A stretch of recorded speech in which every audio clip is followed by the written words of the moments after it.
All right, Shalom. First and foremost, I want to give all praises, honor, and glory to Yahweh, Bahashem, Yahweh Shai, Bahashem, Rachaha, Kwadash. I want to give double honors to that apostle, and others, a great millstone, who rule well and teach well. Peace and blessings to you, sincere Akim, that are pushing this truth all over the four corners of the earth, week in and week out, in all truth and sincerity. I want to play this video of this news reporter. I guess that's what his title is, going into some artifacts that were found over here in America concerning the so-called Native Americans. And the title of this video that was sent to me by a brother in our camp is entitled, I'll leave the link in the description box as well, it's entitled, the Native Americans Spoke Hebrew. Okay, but not only did the so-called Native Americans speak Hebrew, they were Hebrew, all right? They are Hebrew Israelites, okay? Contrary to popular belief, and also contrary to a lot of these Israelites that know they're Israelites, that teach that the northern tribes are not from the 12 tribes of Israel, okay? Now, without further ado, I'm going to play this video clip. It's actually two clips I want to play. I'm going to play the first clip, and then I'm going to play the second half of this video as well, and we're going to go into some scriptures as well. So without further ado, let's jump into it. Found a wooden coffin made of oak. They opened up the coffin and found a skeleton of a man holding a little box. It was about 8.10 inches in size. The box had been cemented shut. Here. This, by the way, is sitting in Ohio. Well, he opened up the box and he found a little man inside, a little black stone. They took it to scholars and they looked at it. The man seems to be carrying something. And there's writing here. At first, they couldn't recognize. The writing is, they thought in 1860, some sort of Hebrew. Well, finally, about 20 years later, they found some rabbis living in the area, and the rabbis looked at that, and they could read it. They said it was an old kind of block Hebrew, and it was a rendition of the Ten Commandments. Now, this is another piece. Block Hebrew, they said they'd never seen anything like it. Mainstream archaeologists at the time called this a hoax. But then in 1900, or just about after 1900, in Israel, they found the same block-style Hebrew writing. Mainstream archaeologists still dismissed the findings. They found it in Israel, and they found it in Ohio. But there was another stone that they found that they couldn't argue. This is the Bat Creek stone. It was found during the course of an official Smithsonian evacuation. The Smithsonian didn't understand the meaning of the writing on the stone. They thought it was Cherokee, since it came from Cherokee country. They didn't realize that it's actually Hebrew. They had published this originally upside down. They threw it in a box at the bottom of the Smithsonian, put it in the basement. Many years later, a scholar took it out of the box, looked at it, and went, oh my gosh, it's upside down. It's Phoenician, ancient Hebrew. So what's going on here? What is that about? Where is that history? I'll show you in a few. Well, that history is in the Bible, okay? That's where that history is at. And as you see on the screen, that's would be considered an ancient artifact with Hebrew, Paleo-Hebrew writings on it that was more than likely written by the so-called Native Americans, okay, which spoke and wrote in Hebrew. When Christopher Columbus came over here to this land, even when he was preparing his journey over to this land, he knew that there was people over here. He knew those people were Hebrew Israelites, and he knew that they spoke Hebrew. That's why he brought Hebrew interpreters with him to communicate with these people over here in this land, okay? And, you ask yourself, how did these tribes get over here to this land of America, which in the scriptures is called, Arstareth. Okay, now let's get that real quick. Let's go to 2 Ezra, the 13th chapter, and we're starting the 40th verse. It says, those are the 10 tribes which were carried away prisoners out of their land in the time of Hosea the king, whom Salmanassar the king of Syria led away captive. And he carried them over the waters, and so came they into another land. But they took this counsel among themselves that they would leave the multitude of the heathen and go forth into a further country where never mankind dwelt, that they might keep their statutes, which they never kept in their own land. And they entered into Euphrates by the narrow places of the river. For the Most High then showed signs for them and held still the flood till they were passed over. For though that country there was a great way to go, namely of a year and a half, and the same region was called Arsareth. Okay, so it took a year and a half to reach this land of the Americas. Okay, and they were, basically fleeing, the persecution in Syrian captivity. Okay, and Christopher Columbus had knowledge of this. All right, now let's continue on in this video. Few minutes, and we're going to have a conversation. I'm going to show you some more things that the Smithsonian, science, government, commerce colluded to erase. Yeah, they want to erase it because they don't want you so-called Negroes, Latinos, and Native Americans to know that you're the Israelites. All right. So there's a lot of history that they have put a lot of effort and money and time and energy into to erase, and keep hidden from the masses of the people, primarily you so-called Negroes, Latinos, and Native Americans, right? By the way, I want to thank the directors of the documentary Lost Civilizations of North America for bringing the... And another thing, I believe this man lost his job after this. Don't quote me on that, but I'm almost 85% sure that this man actually lost his job for this broadcast, but don't quote me on that. Let's keep going. These stories to my attention. I was blown away. To find more, visit the website lostcivilizationdvd.com. Here's the thing we should be asking ourselves. I don't know the story of these. Do you know that? Did you know that? Do you live in Ohio and did you know that? Why not? Were the American Indians wronged? Yes. Yes. And that's what we focus on in America, is we were bad to the American Indians. Forget about it. It's in the past. The question should be the ones that the founders asked. Who are they? What knowledge do they have? Can you imagine the difference we would have now if we would put our differences aside and put our past in the past and concentrate on today? Yeah, who are they? The answer is that they're Hebrew Israelites, all right? The so-called Native Americans are the Gadites and the Reubenites. And, these wicked elites know this, okay? And just like the scripture says, what is it? And let's get that real quick. Esau, he used his deceptive tactics when he came over to this land. Because when he came over, he was lost. He was off his mark. A lot of the people were sick, had diseases. A lot of them died. And they actually sought aid and help from Gad and Reuben. And, the so-called Native Americans actually helped Esau, showed him how to, live off the land, how to use the herbs, the roots, the trees, the plants, the flowers for medicine. Showed them how to cure various different diseases, showed them how to survive.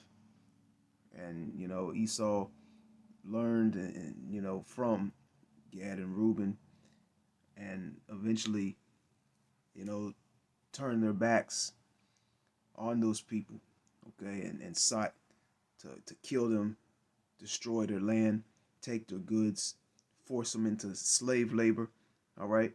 This is Psalms 55 and Slakia. Let's go down to, let's start in verse 20. It says, he had put forth his hands against such as be at peace with him. And that's what he did. The so-called Native Americans were actually, actually accepted Esau to a certain degree, and sought out to help him. It says, he hath put forth his hands against such as be at peace with him. He hath broken his covenant. Esau made covenants and agreements, with Gad and Reuben, and he broke those covenants. All right. and it was never intended, it was never in his mind and his heart, to keep, the end of his agreement, the end of his bargain up. All right. It says he had broken his covenant. The words of his mouth were smoother than butter. He came up with those smooth words. He moves. Esau moves deceptively. This is the same serpent. All right. He speaks those smooth words. He has those fair speeches. It sounds good on paper, right? It says, but war was in his heart. Let's read that again. The words of his mouth were smoother than butter, but war was in his heart. He had plans to take this land. He had plans to take the minerals, the resources from this land as well. It says, his words were softer than oil, yet were they drawn swords. Okay? Let's continue on in this video. And say, let's learn from each other. What do you have? What is that? What is that? When we come back, I'm going to be joined by Peter Lilback, who is, I've told you before, is one of my favorite authors. He's going to talk to me a little bit about the founders here. And I'm also going to show you some documents that show how that history has been erased. Yeah, and they didn't find anything, The real founders, if you per se would want to put a label on that, were the people that actually first set foot on this land. Okay, and then when you go further back into history, in the time of when King Solomon was, King Solomon's rulership, all right, when there was actual peace for the so-called Negroes, Latinos, and Native Americans, he knew about this land. All right, he knew about this territory. He knew about the wealth. All right, the various different plants, the various different animals that were over in this land, the islands and the surrounding areas. All right, and Solomon had a navy, and he sent that navy, okay, over multiple times to gather gold, all right, animals, plants, and various different items, man. Okay. Now, this second part of this video, Esau actually goes into, well, at least we perceive he's the Edomite.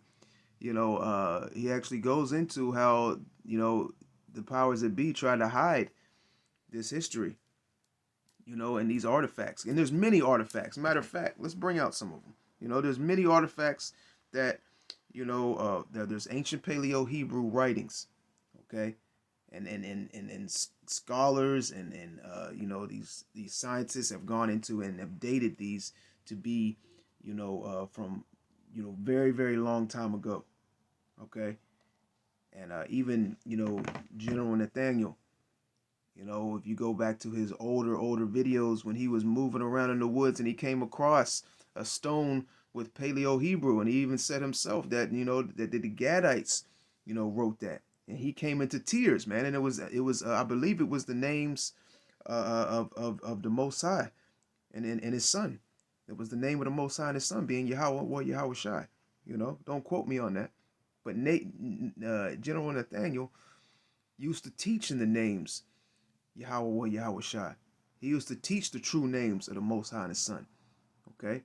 But somewhere down the line, something happened. All right. Now let's go into some of the matter of fact, let's go into this one that he was talking about. The Bat Creek Stone is a disputed Paleo-Hebrew artifact found in eastern Tennessee. It says in 1889 by a Smithsonian Institute field assistant, it's like in an undisturbed burial mound. Okay, it was discovered. Interpretation, it says originally through to contain Cherokee letters, but a scholar of an ancient language is interpreted as Paleo-Hebrew in the 1970s. A 19th century forgery, though some argue it supports pre-Columbian transoceanic contact theories. Okay, Esau's always going to bring his theories. He's always going to, throw a little shade on it to make it disputable, man. Okay. It says other disputed Hebrew inscriptions in the United States include Newark holy stones, a set of artifacts allegedly found in 1860 in ancient Indian burial mounds near Newark, Ohio, including the Keystone, a stone bowl, and the Decalogue. Okay. It says Los Lunas Decalogue stone, an American landmark with a disputed provenance. And you know, the list goes on and on. You can do your research on that, on all the various different artifacts found, the stones found, that they have found Paleo-Hebrew, and they date it back to the times of, you know, before the times when Christopher Columbus came over here, you know, concerning the people that dwelt in this land. All right. Now let's continue on this video. Next. This is the Smithsonian Annual Report, 1882, 1883. This is John Wesley Howell. This is an original copy. John Wesley Howell in 1789. Again, this is Powell. This is the director of the Bureau of Ethnology at the Smithsonian Institute. He said this. Artifacts found prior to Christopher Columbus's arrival would be considered illegitimate by the Smithsonian. Only the savage Indian culture would be observed, and this created the artificial barrier to science. Only the savage. Science was colluding with government because of commerce, and religion was involved. Now, why do I tell you all this stuff? Not because I'm an Indian expert or anything else. You got to do your own homework. I just found out about this stuff. I'm amazed by it. I don't know what the answer is on this. The reason why I bring it up is the stock is not bad. The soup went bad, but the stock is not. Peter Lilback, Dr. Peter Lilback. How are you, sir? Good to see you. This is a... Yeah, and you know, Esau labels the so-called Native Americans as savages when, in all, Esau is the real savage. Okay, you know, because when you go into that, you know, into that word, I believe when you go into that word, Salaki, I believe when you go into that word Indian, let's see if I can go into it real quick. All right, Salaki, you know, I didn't find what I was looking for, but nevertheless, you know, Esau is the savage of the earth. Okay, and he portrays, you know, you Jakes as the problem, as the savages, as the murderers, as the killers, you know, as the wicked, when all in all, he's the one that is all of these things, all right? He is the problem, the plague, the wicked of the earth, okay? And, you know, these artifacts, these findings, you know, they have been covered up. They have, you know, these scholars, these people who go into ancient artifacts, etc., you know, they're paid off by the powers that be to not give the right report of their findings, okay?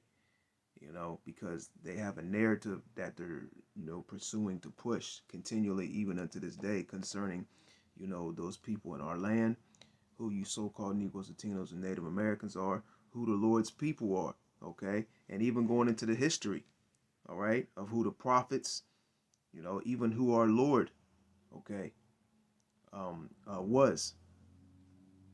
Let's continue on. This is a book that needs to be owned by every American. Every single American should have this book in their home. It's called Sacred Fire. These are the words of George Washington, and it takes history absolutely apart. Not on somebody's opinion, but on their own words, on his words. Peter, I want to go to you and talk to you a little bit about, again, the stock. George Washington had a good relationship. Our founders had a good relationship with the Native Americans. Right? There's no question about that. When they came to America, they realized they could not survive without a close relationship with the Indian people. The greatest story, for example, is the Pilgrims who are blown off course. 800 miles out of their destination, Virginia, they're in Massachusetts. They land on ground, and they're in the middle of nowhere, no government. Yeah, they were lost at sea. Christopher Columbus was lost at sea. He didn't know where he was. He was off his mark. He said by 800 miles. Give or take, you know, so he didn't discover anything, you know. If anything, the so-called Native Americans discovered Christopher Columbus lost at sea. You know, they were sick. They had various different diseases. They needed help. They were damn near out of food. All right. That's the real story. And people still celebrate this man. Even with the not, even, you know, because you got a lot of people that know that Christopher Columbus wasn't the first on the scene of this land of America.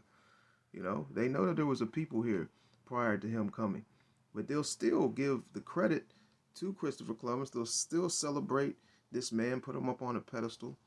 All right, and then Esau even tried to give you so-called Native Americans a day. He tried to change that day to an indigenous day. It was just laughable, man. It's just a smack in the face.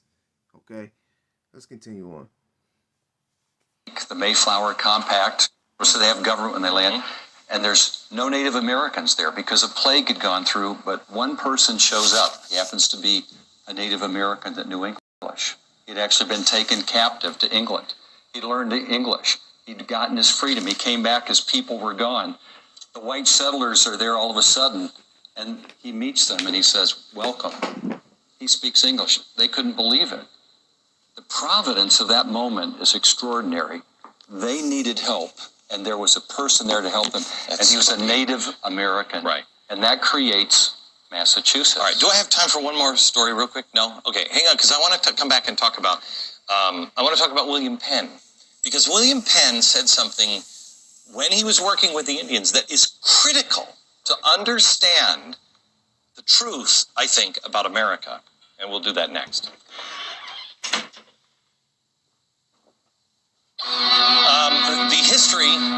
The history that has been erased in our nation, in particular with the Native Americans, happened because it didn't fit the story they created, Manifest Destiny. It only works when Indians were savages, and they had to have savages for commerce and government to. Yeah, it didn't fit Esau's narrative. He had to portray that he was the good guy, and you so-called Negroes, Latinos, and Native Americans were the bad guys.